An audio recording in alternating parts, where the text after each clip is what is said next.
Welcome back everyone. I'm Megan Ramos, co-founder of The Fasting Method, and today I'm going to share my top 3 tips to help you get prepared for your very first fast. These tips are also applicable to you if you used to fast but took a break for some reason. Maybe you went on vacation, or you had a lot of family stress, or just the holiday season got really out of hand. If you haven't been fasting for a while, or if you've never fasted, these 3 tips can help you get started on your way to regaining control of your health through fasting. So my very first tip is to make sure that you eat a good home-cooked meal that's low in sugar and starch the night before you start a fast. So you want to avoid eating out at restaurants right before you start your fast, because a couple things can happen. Restaurants use highly processed and refined fats that can create a lot of inflammation in the body and can make you not feel so good. And we want your fast to go excellent, so we don't want to give you any reason to struggle through your fasting day. Another reason is restaurants tend to have a lot of hidden sugars or hidden inflammatory items like gluten in their foods too. So you're never quite sure what you're eating. And also there are a lot of temptations at restaurants, and you might be thinking, well, tomorrow if I'm going to fast, maybe it's okay I eat that bread, or I have that dessert, or that bowl of pasta, or those French fries, and that can be pretty problematic. So when you eat a lot of sugar, and when you eat a lot of starch, your body is actually going to retain a lot of water. So when you start fasting, your insulin levels are going to come down. And as your insulin levels come down, it signals your body to release excess water. So you might go to the bathroom a little bit more frequently, or even experience some diarrhea as your body's trying to eliminate this water from its system. Now, when you're going to the bathroom a little bit more, getting rid of all this water, you're going to lose electrolytes. And this can lead to some unwanted side effects during your fasting day, like headaches, nausea, dizziness, feeling weak and tired and lethargic. And we want to feel great on our fasting day. We want to be burning body fat. We want to be dropping our insulin levels, seeing our blood sugar levels normalize. We want to be in control of our health and feel awesome while we're doing it. We don't want to feel dragged down. So it's really important to have that home-cooked meal. You know what fats you're eating, you know what's actually going into those foods, and you're not going to be tempted. So eating at home is great. And don't be afraid to embrace those healthy natural fats. Have a ribeye, eat the chicken skin, cook with beef tallow or duck fat, embrace coconut oil, have an avocado with some olive oil drizzled on top of it. Enjoy those good, healthy, natural fats before your fast. My second tip is to take an Epsom salt bath, or use Epsom salts to have a foot soak the night before you start your fast. Now, most of us are deficient in magnesium, and it's so hard to accurately measure magnesium. When we go for our blood test to check our magnesium levels, it tells us how much magnesium is circulating in our blood, which is tightly controlled by the body, but it doesn't tell us actually how much magnesium is in our tissues. And this is problematic because most of us who follow the standard North American diet, or ate a diet really high in processed and refined carbohydrates and fats, tend to be very deficient in magnesium.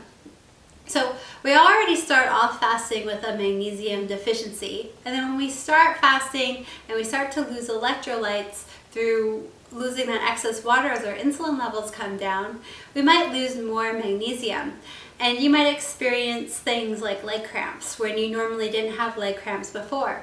Or something else that happens when you're fasting is when you fast, it activates your sympathetic nervous system, which is part of the whole fight or flight response. So your body releases these counter-regulatory hormones, which are great because they help you pull energy from fat to burn, so you can burn body fat, and they keep you feeling good and pumped throughout your fasting day.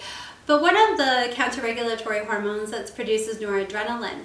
Now, noradrenaline is great. We want it produced when we're fasting because it helps us maintain our metabolic rate when we're fasting, which is awesome.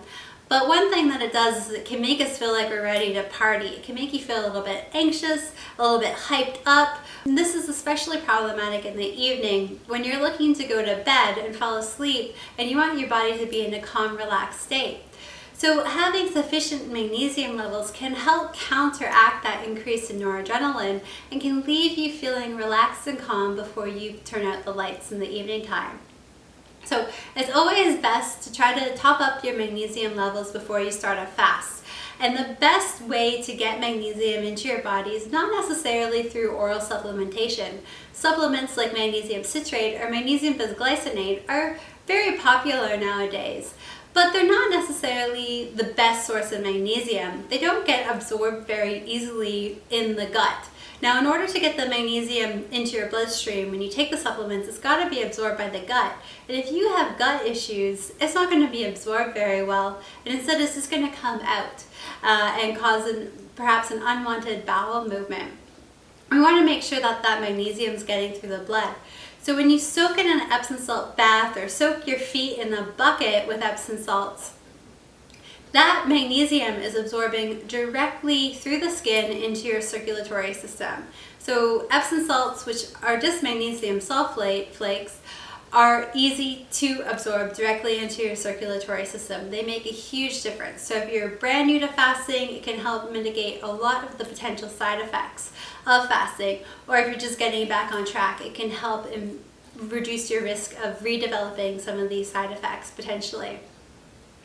Now, while you're soaking in a bathtub or you're soaking your feet in a bucket of water and Epsom salts, you can listen to a podcast, you can listen to an Audible book, you can watch something on Netflix, on an iPad. You can just zone out and work on breathing exercises, meditate, and just enjoying relaxing to some nice music.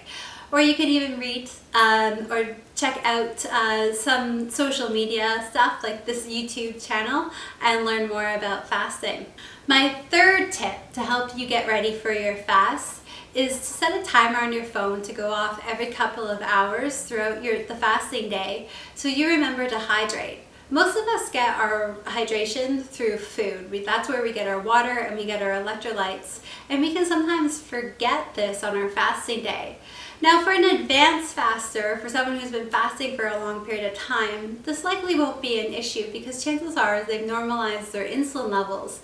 But for people who are brand new to fasting or just getting back on track, likely your insulin levels have increased. So you want to bring them down when you're fasting. That's a big reason why you're fasting. So you're going to see them come down quite substantially and you're going to lose that extra water and electrolytes.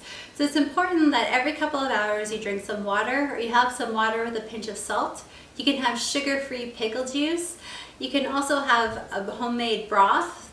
We really encourage people to have bone broth, whether it's chicken, turkey, beef, any type of bone broth, fish bone broth. They're all wonderful for your health.